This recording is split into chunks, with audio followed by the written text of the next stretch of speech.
जानते हैं।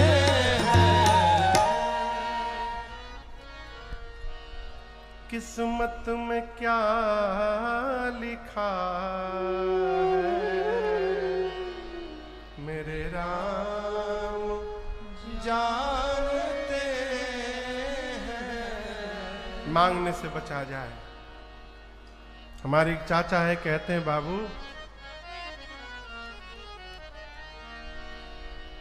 जो जीवन में कभी दिया नहीं हो कभी मांग भी नहीं सकता है।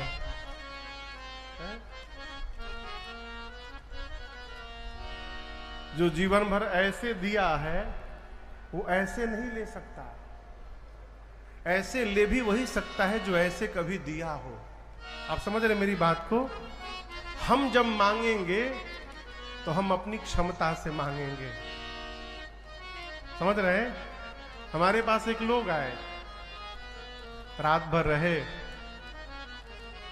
तो मैंने विनय से कहा कि एक काम करना, आए हैं एक धोती निकाल देना और एक लिफाफा में 5100 रुपया रख देना, सुबह जाएंगे तो प्रणाम करके विदा करेंगे। मेरे विदा करने से पहले हमसे बोले, बाबू 500 रुपया यदि दे देबा ना तो गाड़ी में तेल भरे के बाद। अब मैं सुना जी जी, तो जो दिया ऊपर से तेल का भी दिया।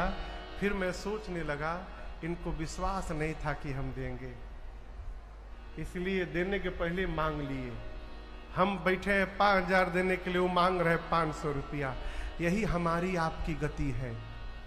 हम जब मांगेंगे हम अपनी क्षमता से मांगेंगे। भगवान जब देंगे माई बाप तो वो अपनी क्षमता से हमको प्रदान करेंगे और उनकी क्षमता का कोई आकलन नहीं है, कोई आकलन नहीं है।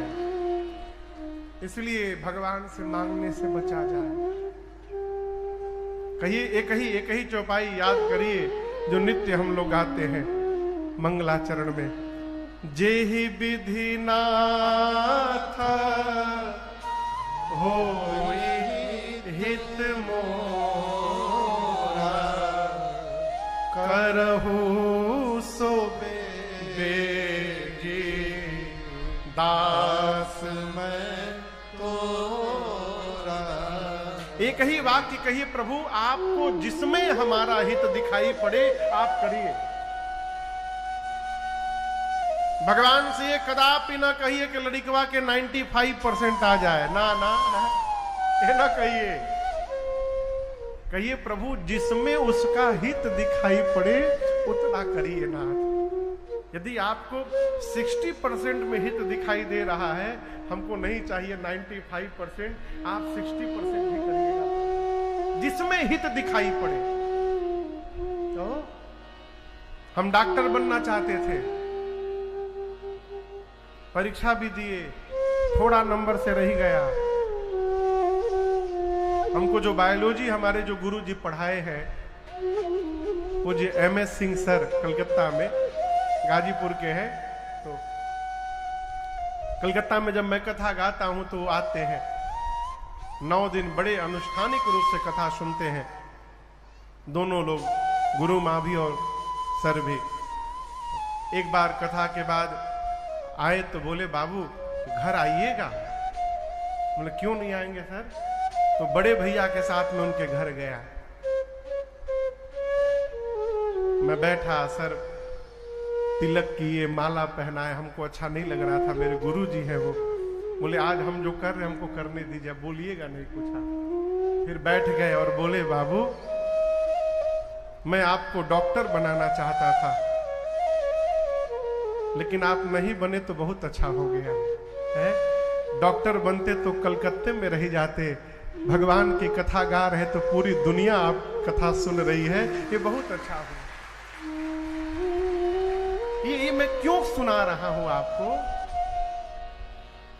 भगवान से केवल इतना कहिए, प्रभु जिसमें आपको मेरा हित दिखाई पड़े, हम तो अपना आने वाला क्षण नहीं जानते, आप तो मेरा पूरा जीवन जानते हैं प्रभु, जिसमें आपको मेरा हित दिखाई पड़े आप वही करिए ना। जेहि विधि नाथ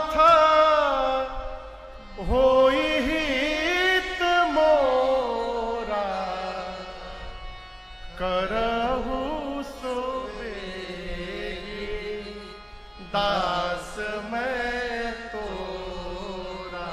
प्रभु जिसमें हित दिखाई पड़े वो करिए। मेरी किशोरी मैया कहती है पार्वती जी से, मां आप मेरे मन के मनोरथ को ठीक से जानती हैं, इसलिए मैं कहूंगी नहीं, आप जो जानती हैं मैया उसको पूरा करिए। पांव पकड़ के सीता मैया पार्वती जी के चरणों में बैठ गई। और आप दर्शन करिए, गोस्वामी जी कहते हैं विनय प्रेम बस भई भवानी। सीता मैया के इस विनय पुकार को सुनकर मां पार्वती की मूर्ति मुस्कुराने लगी। अब कई लोग कहेंगे महाराज मूर्ति भी मुस्कुराती है? देखना कौन चाहता है हो? देखना कौन चाहता है? लोग तो मंदिरों में जाके बस जैसे अपन सुना दे, बस प्रभु ये करिए वो करिए वो करिए। अरे कभी एक क्षण निहारिए भी ना, आज भगवान कैसा कपड़ा पहने हैं, कैसा तिलक लगाए हैं, कैसे कैसे आभूषण लगाए हैं, ये देखिएगा तब दिखाई पड़ेगा। भगवान मुस्कुराते हैं, उसी को दिखता है जो भगवान को मुस्कुराता हुआ देखना चाहता है। सबको नहीं दिखते, सबको नहीं दिखते हो। पार्वती मैया की मूर्ति मुस्कुराई और पूजन के समय सीता मैया ने जो गले में माला पहनाया था वो माला खिसक गई। खसी माल मूर्ति मुस्कानी।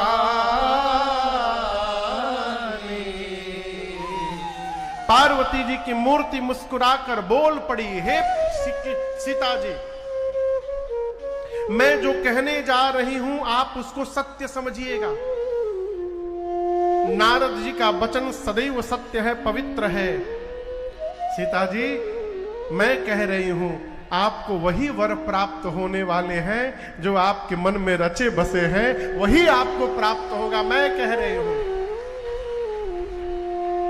सीता मैया ने कहा हाथ जोड़कर, मां थोड़ा और थोड़ा स्पष्ट करके बता दीजिएगा तो बड़ी कृपा होगी। तो पार्वती जी ने और स्पष्ट किया, मनुजाहि राचे मिली सो बर सहज सुंदर सांवरो करुणा निधान सुजान शील स्नेह जानत रावरो। एहि भांति गौरी असीस सुनी, एहि भांति गौरी असीस सुनी, सिय सही तहिय हरसी तुलसी भवानी पूजी पुनी मुदित मन मंदिर चली। तुलसी भवानी पूजी पुनी मुदित मन मंदिर चली। तुलसी भवानी पूजी पुनी। पार्वती जी ने कहा, हे सीता जी आपको वही वर मिलेंगे जो आपके मन में रचे बसे हैं। कौन? सहज सुंदर सांवरो। जो सहज सुंदर है, जो सांवले हैं वो मिलेंगे। वो है कौन? करुणा निधान सुजान शील स्नेह जानत रावरो। पार्वती जी ने कहा वो करुणा के भंडार है, करुणा निधान, सुजान है, सज्जन है, शीलवान है। और सीता जी वो आपके प्रेम को ठीक से जानते हैं। स्नेह जानत रावरो। इतना वरदान सुनी मेरी सीता मैया अपनी सखियों के साथ हर्षित हुई। और यहां दर्शन करिए, आदमी कोई मनोकामना करता है, मनोकामना पूरी हो गई, पूजा बंद। मनोकामना किया, मनोकामना पूरी भई, पूजा बंद। यहां दर्शन करिए, सीता जी राम जी को देखने के पहले ही पूजा कर चुकी थी, पूजा हो चुकी थी, स्तुति केवल बाकी थी। तब तक राम जी के आने की सूचना मिली, जाकर सखियों के साथ सीता जी ने दर्शन किया। उसके बाद जो स्तुति बाकी थी वो करने मंदिर में आई, आकर स्तुति की। पार्वती जी ने आशीर्वाद दिया, मनोकामना पूरी भई।